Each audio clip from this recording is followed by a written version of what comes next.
বললেন রসুল করিম সাল্লাল্লাহু আলাইহি ওয়াসাল্লাম পৃথিবীতে আসার ৭০ বছর আগে, ওই সময় ছিল ঈসা আলাইহিস সালাতু ওয়াস সালামের সময়। আমাদের নবীর আগে ছিল যে ঈসা আলাইহিস সালাতু ওয়াস সালাম। ৭০ বছর আগে ইমাম ইবনে কাসির আল বিদায়া ওয়ান নিহায়ার মধ্যে তিনি লিখেছেন, একজন জাদুকর ছিল,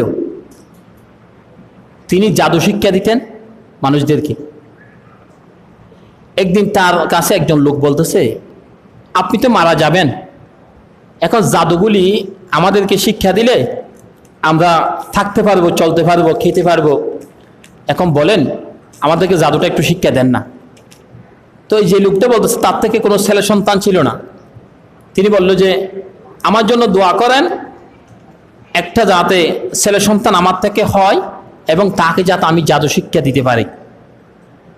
আপনি যদি মারা যান তাহলে আপনার জাদু এটা কেউ জানবে না, এখন যদি আপনি কাউকে শিক্ষা দেন তাহলে এটা থাকবে।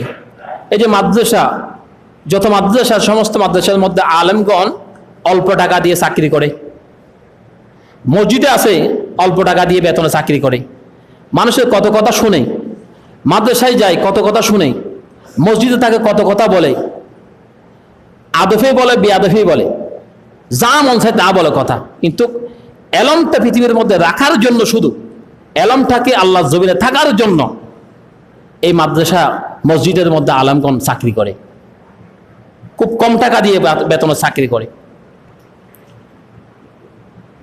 তো ওই মানুষটার কথা শুনে তিনি বলল, ঠিক আছে আমার জন্য দোয়া করেন, আপনার একটা যাতে ষোলো সন্তান হয় আমি দোয়া করতেছি।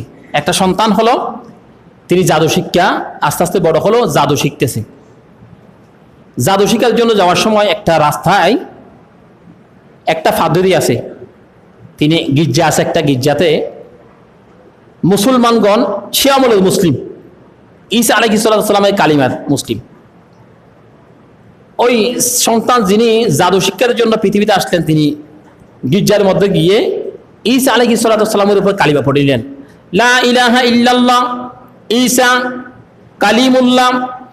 এই কালিমা যখন পড়ে নিলেন, এরপরে ওই লোকটাকে বলল, ফাদরিকে বলল, আমি যদি আপনার কাছে আসি, আমি জাদু শিখতে পারি না, জাদু শিখলে আপনার এখানে আসতে পারি না, আপনার এখানে আসলে জাদু শিখতে পারি না, জাদু শিখলে এখানে আসতে পারি না, তা আমি কোথায় যাব?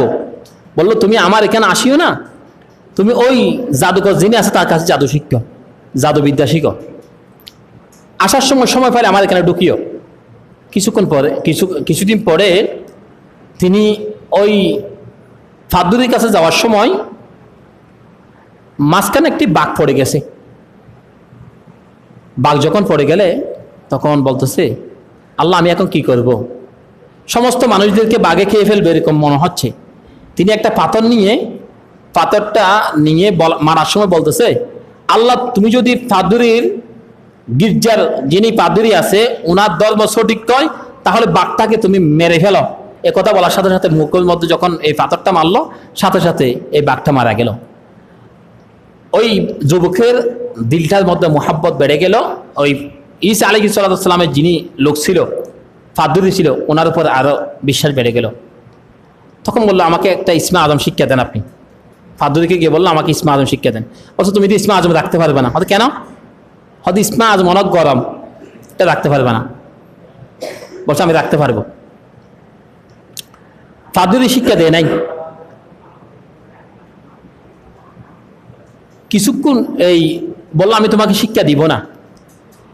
যুবকটা কি করলো, কিছু তীর নিছেন, তীরের মাথায় আল্লাহ তাআলার যত নাম আছে, আর রহমান, আর রহিম, আল কুদ্দুস, এরকম যে সিফাতি নামগুলি আছে, তাওরাত, জাবুল, ইনজিল, সমস্ত কিতাব থেকে, কোরআন তো তখনও জমিনে আসে নাই, সমস্ত কিতাব থেকে ইসমা আজমের এই সিফাত নামগুলো নিয়ে তীরের মাথায় লিখলেন এবং আগুনের মধ্যে নিক্ষেপ করলেন।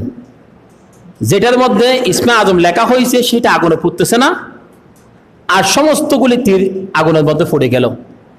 তখন ফাদুরিকে গিয়ে বলল, ফাদুরি হুজুর আমি ইসমা আজম শিখে ফেলছি। বলছো তুমি ইসমা আজম শিখলো, ইসমা আজম এটা তুমি রাখতে পারবে না, অত্যন্ত কঠিন একটি জিনিস। এখন যে রাজা ছিল, রাজাগণ নিজেকে মালিক বলে মনে করতো, খোদা বলে মনে করতো, তো বললো যে এখন তুমি যে এটা শিখছো সেটার জন্য তুমি ইমান ঠিক রাখা কঠিন হয়ে যাবে তোমার জন্য।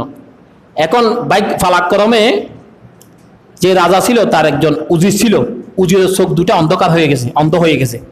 তখন তিনি বলল যে এখন তাকে বাদশাহ রাজা সেখান থেকে বের করে দিচ্ছে।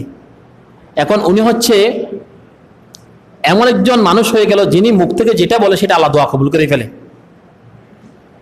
আল্লাহ যদি বলে তো বন্দা এটা আল্লাহ তুমি এটা দাও, এটা দে, এটা করো, এটা করে। তো সবাই বলল যে তোমার চোখ তো নষ্ট হয়ে গেছে, তোমাকে বাদশা বের করে দিচ্ছে রাজা, তুমি একটা কাজ করো, ওই ফাদ্দুরের একজন যুবক ছিল তার কাছে যাও, তোমার চোখগুলো বালা করে দিবেন। তো তিনি বলল যে আমি চোখ এক শক্তে বালা করতে পারি, আপনাকে ঈমান আনতে হবে আগে, ঈমান আনলে তাহলে আমি আপনাকে এই যা শিখলাম এখান থেকে আমি আপনাকে সুস্থ করতে পারবো। তখন বললো কি ঈমান আনতে হবে? হ্যাঁ ঈমান আনতে হবে। তো ঈমান এনে ফেলছেন, ঈসা আলাইহিস সালামের জমানার এই কালিমা দিয়ে ঈমান আনছেন। রাজার দরবারে খবর গেল, রাজা বলছে আসলে কি এরকম একটা যুবক আসছে নাকি সমস্ত কিছু দিতে পারে? আমি তাকে ডাকার জন্য পাঠালাম, সে আসলো, যুবক গেল, যাওয়ার পর বললো আমি তোমাকে এই শুলির মধ্যে আমি তোমাকে লটকাবো। তারপরে সেখানে পারলো না, পাহাড়ের মধ্যে পাঠাই দিল কাফেরকে দিয়ে, বললো যে এই কাফেরগণ ওকে নিয়ে যাও পাহাড়ের মধ্যে, এই পাহাড় থেকে ফেলে দিবা যাতে মারা যায় যুবক এটা। তো ওনাকে নিয়ে গেল পাহাড় থেকে, আল্লাহ পাক যুবককে বাঁচিয়ে দিয়েছেন। যারা নিয়ে গেলেন সবাইকে আল্লাহ পাক ভূমিকম্প দিয়ে তাদেরকে সবাইকে মেরে ফেলছেন। এরপরে যুবক এসে বলল মালিক বলো, আপনার লোক মারা গেছে, আমি আপনার কাছে চলে আসলাম। দ্বিতীয়বারে তিনি বললেন তোমার কি মৃত্যু হবে না? আমি তোমাকে সাগরের মধ্যে পাঠাবো। আবার সাগরে পাঠাইছেন ওকে লোকদেরকে নিয়ে। সাগরের মধ্যে আল্লাহ পাক পানি দিয়ে, পানির উথাল উথাল পানি দিয়ে সবাইকে মেরে ফেলছেন। আবার যুবককে আল্লাহ পাক বাঁচিয়ে দিলেন। তৃতীয়বার বাদশার দরবারে এসে বলল বাদশা সাহেব আমি চলে এসেছি। বলছে তোমার কি মৃত্যু হবে না? হয়তো আমার মৃত্যু হবে। আপনাকে বলতে হবে হাজা, এ কথা বলে ওই আমার মালিক, আমি যার ইবাদত করে গোলামি করে তার নাম যদি আপনি বলেন তাহলে আমাকে আপনি যেভাবে চান সেভাবে মৃত্যুবরণ করতে পারেন। এটা বলে তিনি মৃত্যুর জন্য প্রস্তুত হয়ে গেলেন। তাকে মৃত্যুবরণ করা হলো, শহীদ করা হলো। এরপরে কি করলেন? মানুষেরা দেখতে পেলে, সমস্ত মানুষ দেখতে পারল যে এই যুবক যার নামে কথা বলে শহীদ হলেন, সমস্ত মানুষ তার নামে, ওই মালিকের নামে, ওই আল্লাহর নামে ঈমান এনে কালিমা পড়েন লা ইলাহা ইল্লাল্লাহ ঈসা রুহুল্লাহ।